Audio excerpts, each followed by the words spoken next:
नमस्कार मित्रों, मैं हूं आचार्य हरि सिंह शास्त्री और आप देख रहे हैं शिक्षा सनातनी। मित्रों, आज हम कक्षा 10 के स्वयं से नामक जो पुस्तक है उसके 8वें पाठ को पढ़ने जा रहे हैं और उस पाठ में है सुक्तयें। उन सुक्तियों का अर्थ है सु प्लस उक्ति यानी अच्छे वचन। यह पाठ मूलतः तिरुकुर्रल नामक जो ग्रंथ है उस ग्रंथ से लिया गया है और ये तमिल भाषा का है। इसके लेखक है तिरुवल्लुवर। यहाँ इसका सामान्य परिचय है। अयम पाठ है, यह पाठ मूलतः तमिल भाषा के तिरुकुर्रल नामक ग्रंथात अस्ति। यह जो पाठ है ये मूलतः तमिल भाषा के तिरुकुर्रल नामक ग्रंथ से लिया गया था। अयम ग्रंथ है, यह ग्रंथ तमिल भाषाया वेद इति कथ्यते। यह जो ग्रंथ है तिरुकुर्रल, यह ग्रंथ है जो तमिल भाषा का वेद कहलाता है। जैसे हमारा यहाँ का वेद है, संस्कृत भाषा में जो वेद लिखे गए थे, जैसे ऋग्वेद है, सामवेद है, अथर्ववेद है, ऋग्वेद है, उनको संस्कृत के वेद कहते हैं। यहाँ पर जो दक्षिण भारत के हैं तमिल भाषी, वो इसको तिरुकुर्रल को वेद मानते हैं। अस्य प्रणेता, इसके रचयिता तिरुवल्लुवर वर्तते। इस ग्रंथ के रचनाकार तिरुवल्लुवर है। प्रथम शताब्दी अस्य काल है। प्रथम शताब्दी इसका काल स्वीकृत अस्ति, स्वीकार किया गया है। धर्मार्थ काम प्रतिपादको अयम ग्रंथ त्रिषु भागेषु विभक्तो अस्ति। धर्म, अर्थ और काम का प्रतिपाद्य यह कथा ग्रंथ है, यह 3 भागों में विभक्त है। तिरु शब्द है श्रीवाचक है अस्ति। तिरु जो शब्द है वो श्री शब्द का वाचक है, लक्ष्मी का वाचक है। श्री यानी लक्ष्मी होता है, तो श्री का वाचक है। अतः तिरुकुर्रल शब्द से अभिप्रायो भवति श्रिया युक्ता वाणी। अतः तिरुकुर्रल शब्द से अभिप्रायो भवति, तिरुकुर्रल जो शब्द है उसका अभिप्राय है श्रिया युक्ता वाणी, श्री से युक्त वाणी या श्रीवाचक शब्द। अस्मिन् ग्रंथे मानवानां कृते जीवनोपयोगी सत्यम सारस बोधगम्य पद्यै प्रतिपादितम् अस्ति।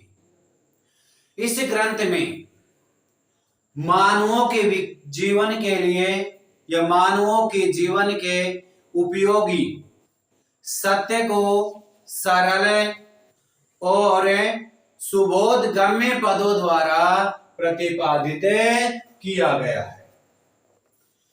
अब इसका सामान्य अर्थ हो गया, सामान्य परिचय हो गया। अब इनके श्लोक देखते हैं जो तमिल भाषा से संस्कृत भाषा में लिए गए। पहला श्लोक है, पिता यच्छति पुत्राय बाल्ये विद्याधनं महेत् पिता अस्य किं तपस्तेपे इत्युक्ते तत्कृतज्ञतः। पिता यच्छति, बाल्य यानी बालकपन में या बचपन में। पिता, जो पिता होता है वो पिता ने।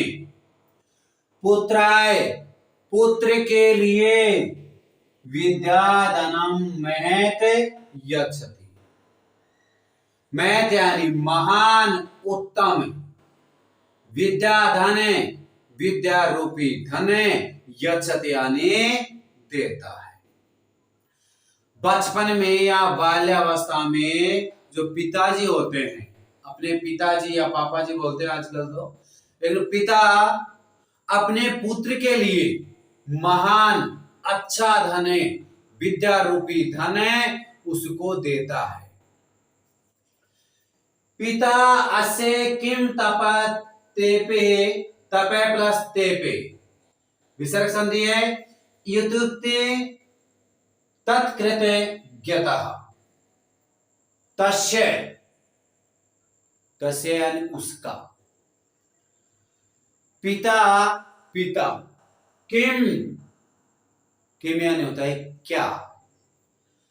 तपः तेपे, तपः का विसर्ग आया और तपः तेपे। तप यानी तपस्या, तेपे यानी की। तपः तेपे तपस्या की। इति युक्ति, इति प्लस उक्ति, तो इति का अर्थ होता है ऐसा, उक्ति यानी कहना। तत्, और फिर आगे कृतज्ञता। तत्, तत् का अर्थ होगा उसका, और कृतज्ञता का अर्थ होता है बाल्यकाल या बचपन से पिता ही अपने पुत्र को महान या उत्तम विद्या रूपी धन प्रदान करता है।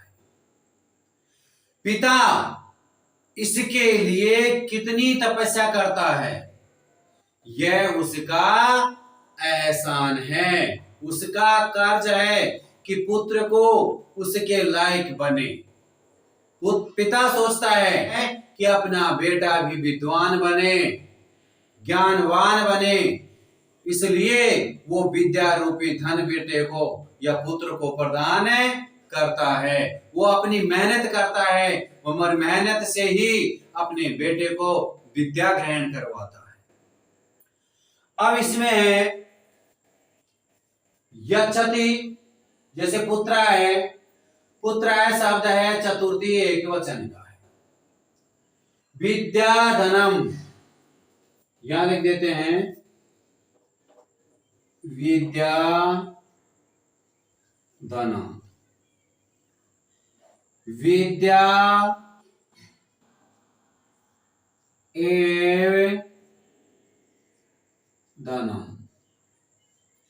विद्या रूपी जो धन है उसमें कौन सा समास होगा, उसमें होगा कर्मधारय समास।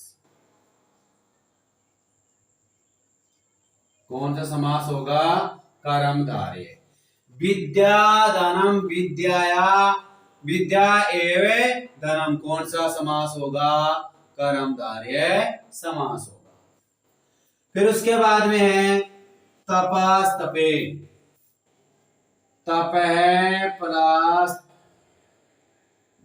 तेपे, तो तप है प्लस तेपे में कौन सी संधि होगी, इसमें, इसमें होगी विसर्ग। कौन सी संधि होगी इसमें, विसर्ग संधि होगी। अब यहां पर है इत्युक्ति तत्कृत ज्ञता, तो संधि कौन सी होगी, इति प्लस उक्ति, तो यहां कौन सी होगी, यण संधि। उक्ति प्लस तत्, यहां होगी विसर्ग संधि। कृतज्ञता, कृतज्ञता में होगी यहां पर जो प्रत्यय है वो तल प्रत्यय होगा। कृ धातु है और तल प्रत्यय होगा। उसके बाद में अगला श्लोक है अविकृता यथा चित्ते तथा वाचि भवेद् यदि तदेव महात्मान समत्वम् इति तथ्यते। अविकृता यथा चित्ते तथा वाचि भवेद् यदि, यथा, यथा का अर्थ हुआ जिस प्रकार से। अविकृता, अकृता का अर्थ होगा सीधापन, चित्ते, यदि, वाची, वाणी में, आवाज अपनी आती उसमें या वाणी में, भवेद, होता है या हो, यदि, महात्मने, महात्मा को, तथ्यते, तथ्यता का अर्थ होगा वास्तव में, समत्वम इति, समत्वम इति होता है समानता, इति यानी इस प्रकार, तदेवाहु, तदेव यानी कहलाते हैं। जिस प्रकार सीधापन, सरलता जैसे मन में हो, वैसी ही वाणी में भी सरलता या सीधापन होना चाहिए। वास्तव में यही महापुरुष का समत्व कहलाता है। भाई अपनी वाणी है, अपनी वाणी में यदि मधुरता है, सत्यता है, और तो महानता बढ़ेगी। इसलिए मन को और वाणी को हमेशा सीधेपन से ही कार्य करना चाहिए। फिर इसमें है संधि, समास और प्रत्यय कौन कौन से होंगे। जैसे इसमें अव्यकृता, अव्यकृता दे रखा है तो इसमें समास होगा अवकृत यानी नैवक्रता। क्या होगा इसका, नैवक्रता, और इसमें समास होगा नए तत्पुरुष से समास होगा। उसके बाद में समत्वम इति, समत्वम इति का होगा समत्वम, यह लिख देते हैं समत्वम प्लस इति, समत्वम प्लस इति है तो इसमें संयोग संधि हो जाएगी, आपस में मिल जाएगा। और अव्यकृता, अवक्रता का होगा नैवक्रता, और नैवक्रता का समास होगा नये तत्पुरुष समास होगा। फिर है अवक्रता, जो ये दे रखा है अवक्रता, इसमें समास होगा नए वक्रता, नए तत्पुरुष समास। लेकिन इसमें प्रत्यय कौन सा है, इसमें प्रत्यय होगा अवक्र प्लस तल प्रत्यय होगा। कौन सा प्रत्यय होगा, तल प्रत्यय, तल प्रत्यय। फिर अगला श्लोक है विद्वांस एव लोके अस्मिन् चक्षुष्मन्त प्रकीर्तितः अन्य संवदने एतु ते चक्षुना मनीमते। विद्वांस एव लोके अस्मिन् चक्षुष्मन्त प्रकीर्तितः। अस्मिन्, अस्मिन्, अस्मिन् का अर्थ होगा इस, लोके संसार में या लोक में, विद्वांस है एव, विद्वांस एव का अर्थ होगा विद्वान, एव यानी ही। चक्षुष्मन्त, चक्षुष्मन्त का होगा नेत्रो, चक्षुष का अर्थ होता है नेत्रो और मंत यानी होता है वाली, नेत्रो वाले, प्रकीर्तिता कहलाते हैं। अन्यसाम, अन्यसाम यानी दूसरे या कोई और, वदने शरीर या मुखे या मुंह पर, एतु ते चक्षुर नामनी मते, नाम मात्र की आंखें मते यानी मानी जाती है। जो हमारे शरीर पर आंखें हैं ये तो केवल नाम मात्र की है, बाहरी वातावरण को देखने के लिए है। अरे अंदर की आंखें तो आत्मा में निवास करती है, जो अंदरूनी ज्ञान को प्राप्त करती है। जिस महान लोगों में, महान संत में परमात्मा में देखने के लिए उनको अंदर की आंखों की जरूरत पड़ती है। विद्वान लोगों को ही इस लोक या संसार में आंखों वाला माना जाता है, क्योंकि वो अंदर आत्मा से उन आंखों से ईश्वर को प्राप्त कर लेते हैं, ज्ञान को प्राप्त कर लेते हैं। अन्य या किसी और के मुख पर तो जो आंखें होती है वे तो केवल नाम मात्र की आंखें मानी जाती है। वो तो बाहरी वातावरण को देखते हैं, अरे ये तो केवल देखने वाली आंखें हैं। विद्वानों की आंखें तो अंदर आत्मा या ज्ञान को जानने वाली आंखें होती है। इसलिए हमें बाहरी आंखों की जरूरत नहीं है, केवल अंदर की आंखों से देखते रहना चाहिए, ज्ञान प्राप्त करते रहना चाहिए। इसमें है लोके अस्मिन्, संधि कौन सी होगी? लोके प्लस अस्मिन्। इसमें संधि है पूर्व रूप संधि है, क्योंकि पहले ए आ रहा है, उसके बाद में ए आ रहा है। यदि ए या ओ उसके बाद में ए आता है तो कौन सी संधि होगी? पूर्व रूप संधि होती है। और पूर्व संधि का चिन्ह क्या होता है? अवग्रह चिन्ह का प्रयोग किया जाता है। उसके बाद में है प्रकीर्तिता, और प्रकीर्तिता में कौन सा प्रत्यय होगा? प्र प्लस कीर प्लस इक्तय प्रत्यय।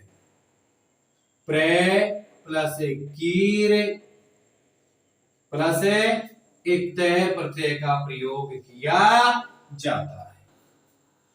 आगे श्लोक है त्यक्त्वा धर्म प्रदां वाचम् पुरुषायो अभ्युदीरयेत् परित्यज्य फलं पक्वं भुङ्क्ते पक्वं विमूढधीः। त्यक्त्वा धर्म प्रदां वाचम् पुरुषायो अभ्युदीरयेत्। यो ये अभ्युदीरयेत्, यो यानी जो व्यक्ति विमूढ़धि, विमूढ़ का अर्थ होता है बुद्धिहीन या अज्ञानी। धर्म प्रदान, धर्म को पैदा करने वाली। वाचम, वाचम का अर्थ होता है वाणी को। त्यक्त्वा, त्याग करके। पुरुषा, पुरुषा में यानी होता है कठोर या कर्कश। फिर है अभ्युदीरयेत्, अभ्युदीरयेत् का अर्थ होगा बोलता है।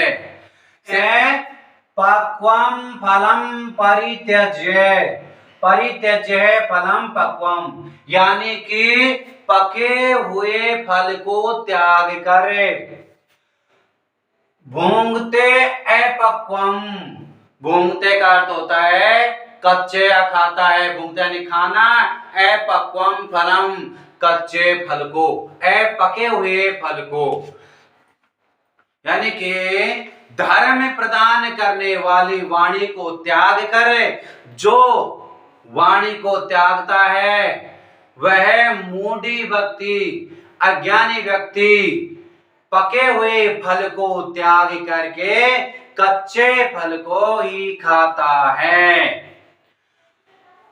सामान्य अर्थ है कि धर्म प्रदान करने वाली वाणी को त्याग कर जो कठोर वाणी बोलता है वह मूढ़ी व्यक्ति, वह अज्ञानी व्यक्ति, वह मूर्ख व्यक्ति पके हुए फल को त्याग कर। जैसे कोई फल पका हुआ है तो एक हाथ में तो पका हुआ फल है, एक में कच्चा फल है, यानी कि पके फल को छोड़ करके कच्चे फल को खाता है, वही क्या है? मूढ़ी व्यक्ति है, अज्ञानी व्यक्ति है। अब इसमें है त्यक्त्वा, या देखो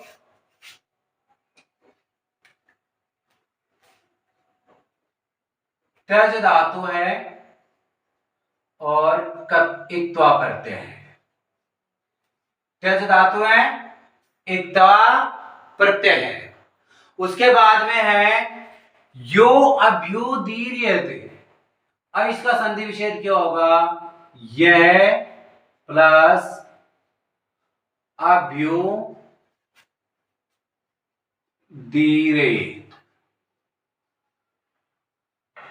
यहां पर यो है, ये के जो विसर्ग है उसको गुण कार्य करके वो करते हैं। तो पहले तो इसमें विसर्ग संधि है, उसके बाद में गुण संधि है। फिर इसमें भी एक संधि और है, अभी प्लस उदीरेत। तो अभी में कौन सी संधि होगी? यण संधि होगी। कैसे होगी? ये कौन सी जो सूत्र है, एक के स्थान पर यण होता है। एक है और यण प्लस असहिता विषय में असमान स्वर हो तो एक में तो कौन कौन से आते हैं, यण में कौन कौन से आते हैं? ई उ रील री। किस में आएगा? एक में। यण में है ये व रे ले। तो एक के स्थान पर क्या करना है? ये। तो यहां पर बी में ई है, उधर ओ है, तो ई के स्थान पर क्या करना है? ये। तो ये करेंगे तो क्या बनेगा? अभ्युदीर्यते। और इसमें विसर्ग, पहले तो विसर्ग संधि है, उसके बाद में यण संधि है और गुण संधि भी होगी, क्योंकि विसर्ग को उ का ओ को ओ कार्य होकर के गुण कार्य हुआ है। अब इसमें प्रत्यय हो गया और संधि भी हो गई। ये जो शब्द दे रखा है धर्मम, धार्म्य प्रदाम, धार्म्य प्रदाम है, इसका विग्रह होगा धर्मम प्रददाति या धर्म्य प्रददाति। तो कौन सा समास होगा इसमें? उपपद तत्पुरुष समास होगा। अपक्वम, अपक्वम, अपक्वम।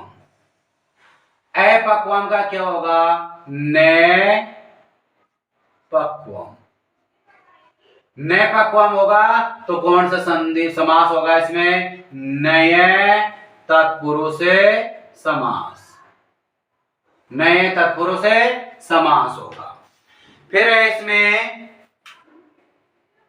विमूढ़ी, विमूढ़ी, विमूढ़ी का होगा विमूढ़ी यस्य से, यानी कि बुद्धिहीन पुरुष है, जो बुद्धि से है विहीन है वो पुरुष है। तो इसमें दो विग्रह होंगे, विमूढ़ी यस्य से, और दूसरा होगा बुद्धिहीन पुरुष यस्य से, यानी कि जो बुद्धिहीन पुरुष है उसके बारे में कहा गया है। और फिर कौन सा समास होगा? बहुव्रीहि समास होगा। अब इधर एक और है पक्वम।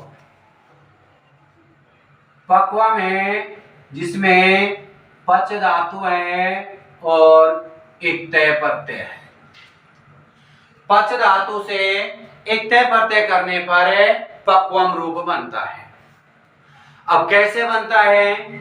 एक छोटी सी कहानी है। महर्षि पतंजलि, उसके गुरु जिसने इनको महाभाष्य का ज्ञान बताया था, उनके भी गुरु थे जो महाभाष्य का ज्ञान बताया था, उनके भी गुरु है। जब गुरु पहले आश्रम में पढ़ाते थे और आश्रम में जब विद्यार्थी बैठे हुए थे, गुरु ने कहा कि आज हम तुमको महाभाष्य का ज्ञान बताएंगे। और जब महाभाष्य का ज्ञान बता रहे थे तो इन्होंने कहा कि मैं पर्दे के पीछे से तुमको महाभाष्य का ज्ञान बताऊंगा और तुम सुनते रहना और लिखते रहना। गुरुजी जब आश्रम में पीछे पर्दे के पीछे छिपते हैं और वहां से हर विद्यार्थी को महाभाष्य का ज्ञान बताते हैं। कुछ विद्यार्थी वहां से उठ करके बाहर चले गए, आश्रम से बाहर चले गए, और कुछ विद्यार्थियों ने सोचा कि गुरुजी पर्दे के पीछे से क्या बता रहे हैं, उसको हम देखते हैं। जैसे उन्होंने गुरुजी को देखा तो वहां पर गुरुजी नहीं थे, वहां शेषनाग के अवतार के रूप में, भगवान के रूप में गुरुजी बैठे हुए थे और महाभाष्य का ज्ञान बता रहे थे। इतना देख करके जैसे वो विद्यार्थियों ने पर्दा हटाया और तो गुरुजी को गुस्सा आ गया कि अरे मूर्खो, तुमने ये क्या किया। उनको वहीं पर भस्म कर दिया। और जो बाहर गए हुए विद्यार्थी बाद में आए थे, उनसे कहा कि राक्षसों, तुम कहां गए थे। जैसे उन्होंने राक्षस शब्द बोला तो उनसे एक श्राप दिया कि तुम राक्षस हो जाओ, और वो विद्यार्थी राक्षस बन गए। उनको महाभाष्य का ज्ञान बताया। फिर उन्होंने कहा विद्यार्थियों ने कि महाराज गुरुदेव, हमारी जो मुक्ति होगी वो कैसे होगी। फिर गुरु ने कहा तुम्हारी मुक्ति जब होगी जब तुम किसी को महाभाष्य का ज्ञान बताओगे तो तुम्हारी मोक्ष हो जाएगी, या मुक्ति पा जाओगे। किसी से? जो राक्षस योनि में थे उससे। जब वो दो राक्षस गए और एक बहुत बड़ा वर्ग था उसके पास रहने लगे, और जो भी वहां पर जाते उनको वो भोजन करके खाते थे। वो एक ही क्वेश्चन पूछते थे कि जो पक्वा शब्द बना वो कैसे बना। जो विद्यार्थी, जो भी मानव वहां से निकलते वो सही नहीं बताते तो उनको मार करके वो खाते। लेकिन एक दिन महर्षि पतंजलि, छोटे से जो विद्यार्थी थे, वो जा रहे थे। महर्षि पतंजलि को उन्होंने पूछा कि पंच धातु में इक्ते प्रत्यय लगाने पर कौन सा शब्द बनता है, तो इन्होंने बताया कि पक्व शब्द बनता है।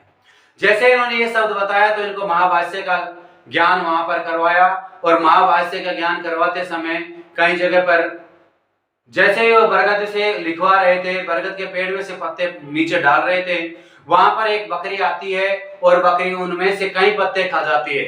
आज भी महाभाष्य के अंदर लिखा हुआ है अजाम बक्स है, यानी कि जो शब्द छूट रहे हैं उनमें लिख रखा है अजाम बक्स है, और वहां पर आज भी लिखा हुआ शब्द है, क्योंकि उनको बकरियां खा गई थी। इन्होंने महाभाष्य की रचना की इसी शब्द के ऊपर, पक्व शब्द के ऊपर।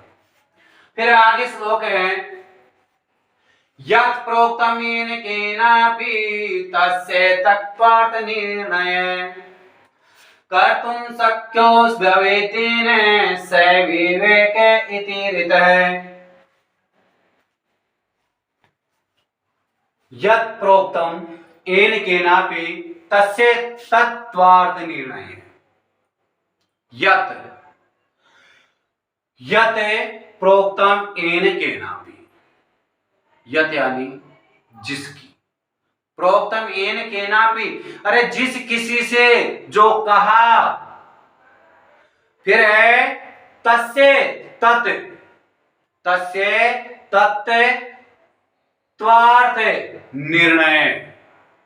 तस्य उसका, तत् जैसा, अर्थ उसका जैसा का तैसा। निर्णय, निर्णय का होगा निर्णय करना।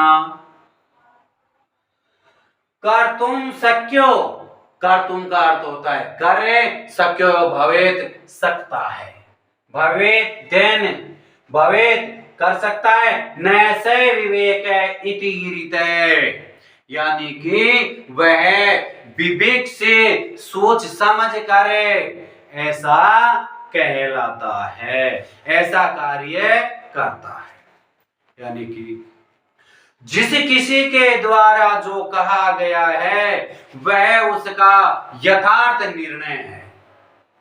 जो किसी ने कह दिया कि यह निर्णय सही कार्य के लिए कहा है तो वह यथार्थ निर्णय हो गया।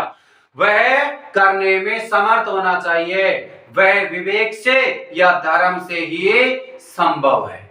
यदि मनुष्य सच्चे धर्म पर है, अपने आप में विवेक है, तो वो कोई सा भी कार्य कर सकता है।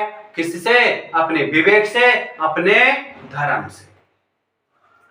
अब इसमें कौन कौन से शब्द में संधि है, कौन से में समास है, कौन से में प्रत्यय।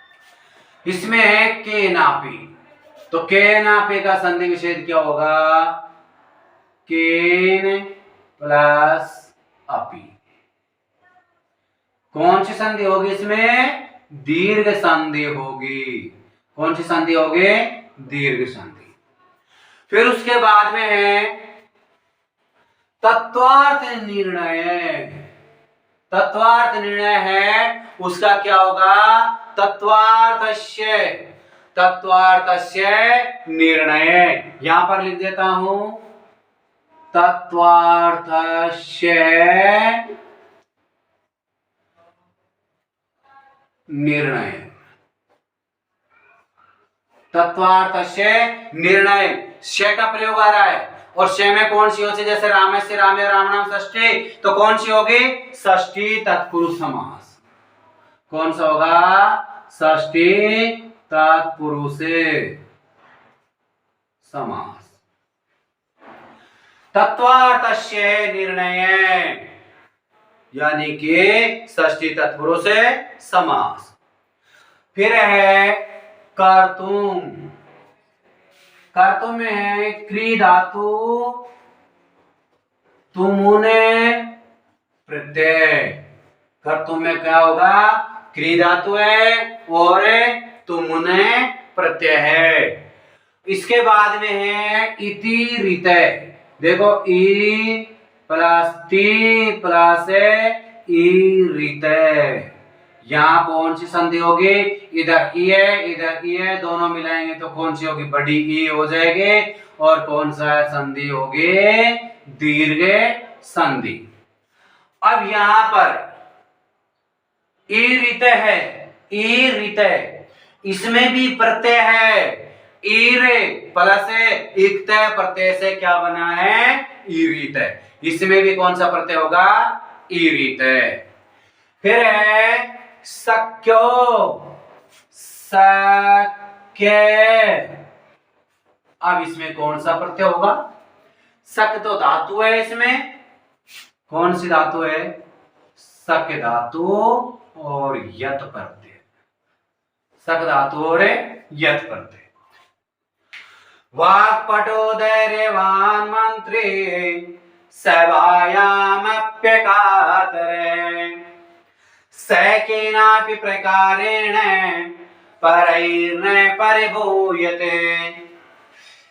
वाक्पटु धैर्यवान मंत्री, वाक्पटु वाणी में चतुर, धैर्यवान मंत्री धैर्य रखने वाले सभापति या मंत्री, सभायाम पे कातरे, अरे सभा में भी वीर साहसी निडर स वह केनापि प्रकारेण परैर्न परिभूयते। केनापि प्रकारेण किसी भी प्रकार से, परे शत्रुओं के द्वारा न परिभूयते पराजित नहीं होता है। वाक्पटु वाणी में चतुरे और धैर्य रखने वाले, सभा में भी और साहसी निडर, वह किसी भी प्रकार से शत्रुओं के द्वारा पराजित नहीं होता है। सामान्य अर्थ है इसका, वाणी में चतुर, धर्म से युक्त, धर्म को धारण करने वाले, सभा में साहसी हो ऐसा मंत्री किसी भी प्रकार से शत्रुओं के द्वारा हराया नहीं जा सकता या शत्रुओं के द्वारा पराजित नहीं किया जा सकता है। वाक्पटु, वाक्पटु, वाचीपटु, वाचीपटु यानी कि इसमें सप्तमी तत्पुरुष समास है। कौन से में, वाक्पटु बराबर है वाची पटु। कौन सा समास होगा इसमें, सप्तमी तत्पुरुष समास, सप्तमी तत्पुरुष समास। उसके बाद में है परैर्न, परैर्न में क्या होगा, परै, यहां पर है परई प्लस न, या कौन सी संधि होगी, विसर्ग। कौन सी संधि होगी, विसर्ग संधि होगी। उसके बाद में है केनापि, केनापि का भी बताया था तुमको, यहां पर केनापि तो क्या होगा, केने प्लस अपि। तो यहाँ भी कौन सी संधि होगी? दीर्घ संधि होगी। इसमें ए इधर ए दोनों मिला करके क्या करेंगे? आ, तो दोनों हो जाएंगे, फिर क्या हो गए? दीर्घ संधि होगी। उसके बाद में है यह इच्छत्यात्मन श्रेय प्रभूतानि सुखानि च न कुर्यादिदं कर्मं स परे कदापि च। यह इच्छत्यात्मन है श्रेय भूतानि सुखानि च। ये यानी कि जो किसके लिए आया है? मनुष्य के लिए।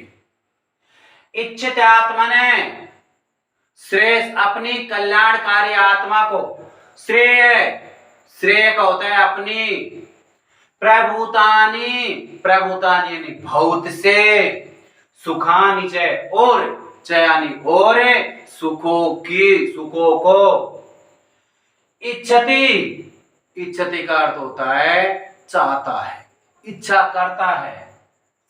से यानी वह परेभ्य कदापि च, परेभ्य का अर्थ होता है दूसरों का, च यानी और, कदापि कभी भी, न कुर्याद हितम, न यानी नहीं, कभी भी नहीं, हित यानी हित को या कार्य को, अहितम दूसरे का, अहितम अहितम का अर्थ होता है अहित या हानि, कार्यम काम या कार्य, कदापि न कुर्यात् कभी भी नहीं करना चाहिए। अरे जो व्यक्ति अपना भला तथा बहुत सारे सुख चाहता है, बहुत सारे ये सोचते हैं कि मेरे को सुख ही सुख मिले, उसे दूसरों के लिए कभी कोई अहित कार्य नहीं करना चाहिए। अरे जिसको सुख मिल रहा है वो दूसरों के लिए अहित क्यों करे? इसलिए उसको अहित नहीं करना चाहिए, अहित कर्म नहीं करना चाहिए। अरे दूसरों का भी भला सोचना चाहिए, हमेशा अपना अपना भला ही नहीं सोचे, क्योंकि जो खुद को सुख मिल रहा है, कभी दुखी नहीं मिला, तो दूसरों के बारे में ऐसा सोचना व्यर्थ है। इसलिए कभी भी दूसरों के बारे में भला बुरा सोचना जरूरी नहीं है, हमेशा दूसरों के हित के बारे में भी सोचते रहना चाहिए। अरे जो व्यक्ति अपना भला, बहुत सारे सुख चाहता है, बहुत सारे ये सोचता है कि मैं तो ऐसा आराम की जिंदगी जीऊं, अरे उसे दूसरों के लिए भी कोई अहित कर्म नहीं करना चाहिए, क्योंकि दूसरा अहित कर्म करेगा तो उसे तो मन में आत्मा जलेगी, उसकी आत्मा क्या कहेगी कि मेरे लिए तो अहित सोचता है। इसलिए किसी के बारे में अहित नहीं सोचना चाहिए, दूसरों का भी भला सोचना चाहिए। अब इसमें है इच्छत्यात्मने, इच्छति प्लस आत्मने, कौन सी संधि होगी? यण संधि होगी। फिर है कुर्याद अहितम, कुर्याद अहितम में कुर्यात या लिख देते हैं इसको, कुर्यात प्लस अहितम, कुर्यात प्लस अहितम, इसमें होगी कौन सी संधि होगी? क्योंकि यहाँ ज है, त है, उसको द करेंगे तो कौन सी संधि होगी? जसत्व संधि। कौन सी संधि होगी? जसत्व संधि। उसके बाद में है इसी में से अहितम, इसी में समास भी है और इसी को पूरा करेंगे तो संधि होगी जसत्व संधि, लेकिन इसमें कौन सा समास होगा? अहितम में। अहितम का यानी कि न हितम, न हितम नहीं चाहने वाला, दूसरे के बारे में नहीं सोचना चाहिए, तो इसमें कौन सा समास होगा? नय तत्पुरुष समास होगा। आगे है आचार्य परमो धर्मे इत्येतद् विदुषां वचः तस्माद् रक्षेत् सदाचारं प्राणेभ्यो अपि विशेषितः। आचार्य प्रथमो धर्मे, आचरण, आचरण यानी आचरण प्रथमे धर्मे, पहला धर्म है। अरे मनुष्य का आचरण ही पहला धर्म है। इते तद विदुषाम बचे।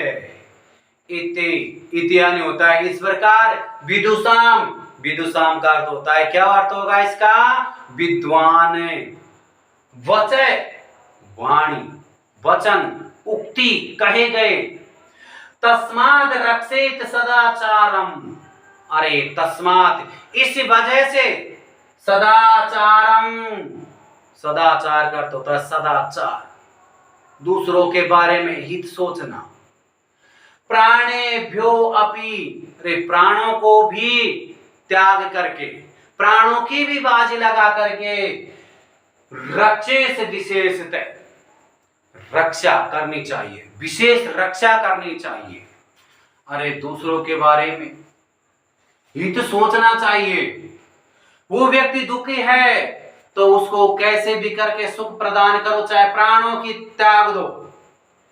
सदाचार मनुष्य के द्वारा या मनुष्य का आचरण का पहला जो धर्म है वो क्या है? सदाचार है।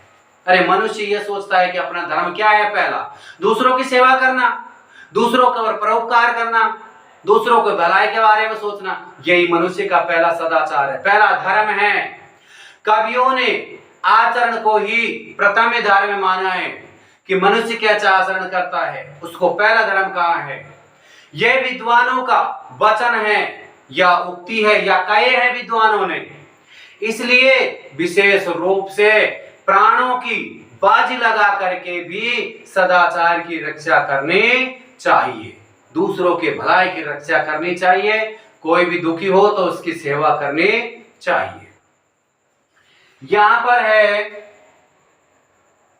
इत्येतद, जो इत्येतद है उसकी संधि विच्छेद क्या होगी?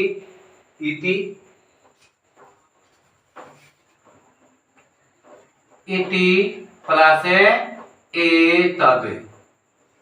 यहां पर ई है तो ई के स्थान पर ये हो जाएगा, प्लस ए है, कौन सी संधि होगी? यण संधि। कौन सी संधि होगी? यण संधि होगी। फिर है सदाचारम। सदाचारम का संधि विच्छेद क्या होगा? सते प्लस आचारम, सत प्लस आचारम।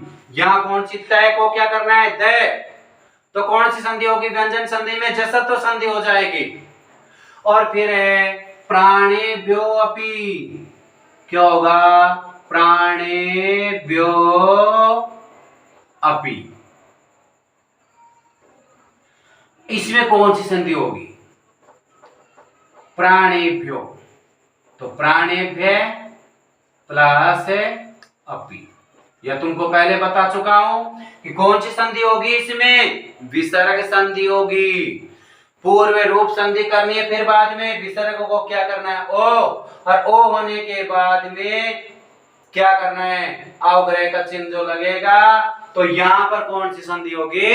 पूर्व रूप संधि होगी। और जो सदाचारम है इसमें एक समास भी है, शोभनम आचारम। शोभनम आचारम, तो क्या है इसका अर्थ?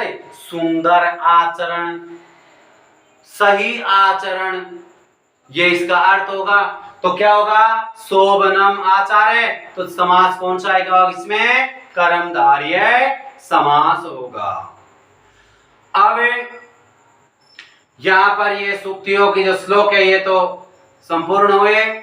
इसके बाद में हम आपको प्रश्न उत्तर अगले पार्ट में बताएंगे। धन्यवाद।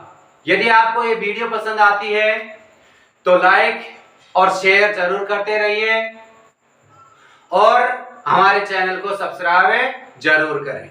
धन्यवाद।